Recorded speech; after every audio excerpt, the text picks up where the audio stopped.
New York City has agreed to pay more than $20,000 each to hundreds of protesters who were trapped and assaulted by NYPD during a 2020 BLM protest in the Mott Haven neighborhood of the Bronx. Here's bystander footage of the incident.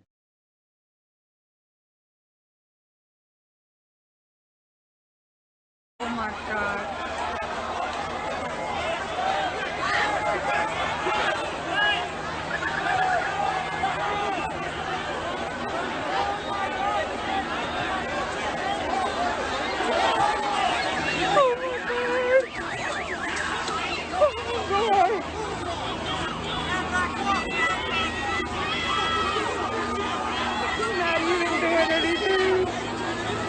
This is Mott Haven.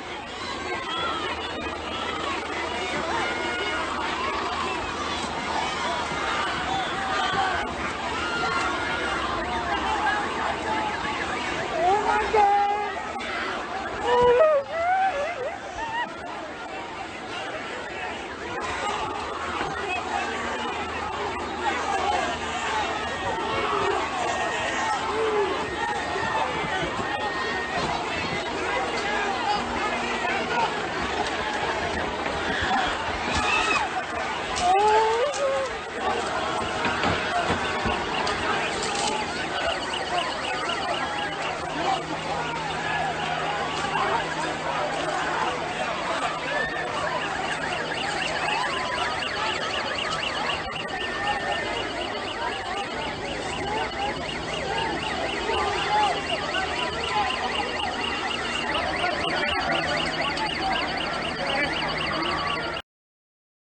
So now that you've seen the heinous and violent acts of police brutality, let's get into some details about the settlement.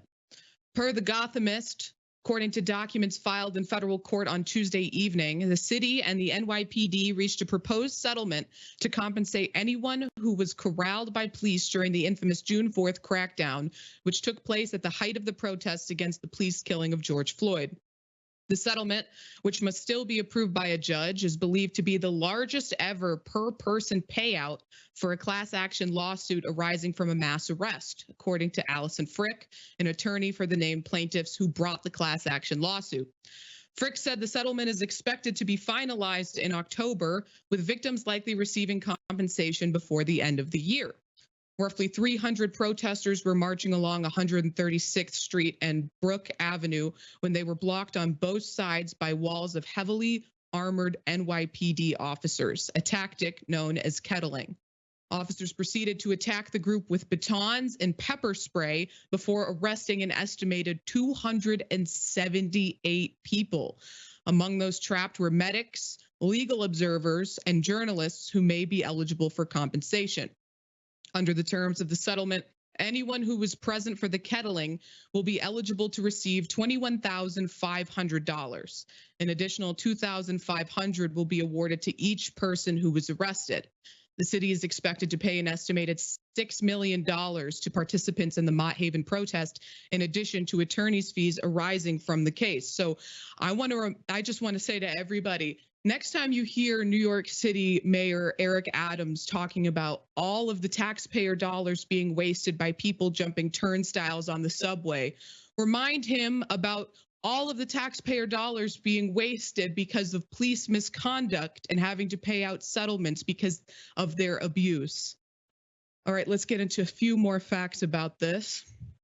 Subsequent reports from Human Rights Watch found cops acted, quote, unprovoked and without warning, wailing their batons, beating people from car tops, shoving them down to the ground, and firing pepper spray in their faces. The group accused the NYPD of serious violations of international human rights law. They described the police response, which was overseen by high-ranking department officials and primarily carried out by the NYPD's controversial Strategic Response Group, as a serious violation of international human rights law.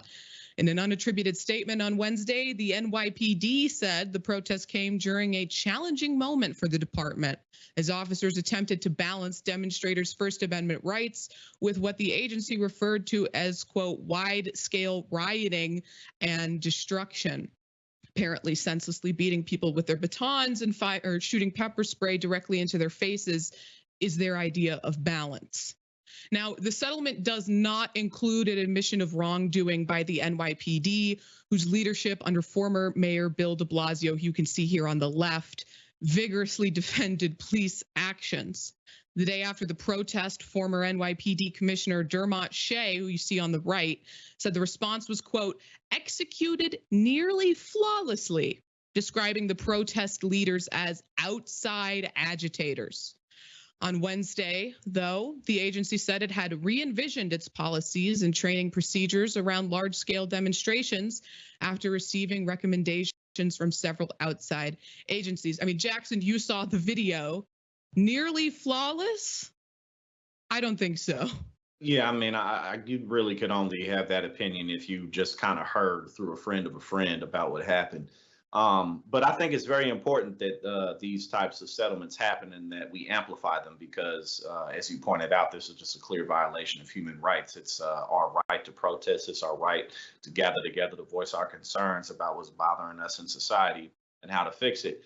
And then, really to just showcase how shameful it is that these are the people who are supposed to serve and protect, and these people are paid with tax dollars. So it's like a double waste. The money that goes to keep their lights on, pay their bills, also is being used to pay people back from being beaten and thrown in jail. $21,000 per person, that's somewhat of a settlement. That doesn't erase what happened. And that also doesn't change the fact that things like this happen regularly and that they'll likely happen again, given the fact that we're going into a new presidential election. There's a lot of, I would say, political disagreement in the country, and we can expect to see a lot more protesting. So, again, I think it's important that we amplify this settlement because we have to hold them accountable for what they do to us. Absolutely. And I'm glad that the victims of this are going to be receiving a settlement. But of course, ideally, we would have systemic change so that these instances wouldn't need to come to a settlement in the first place.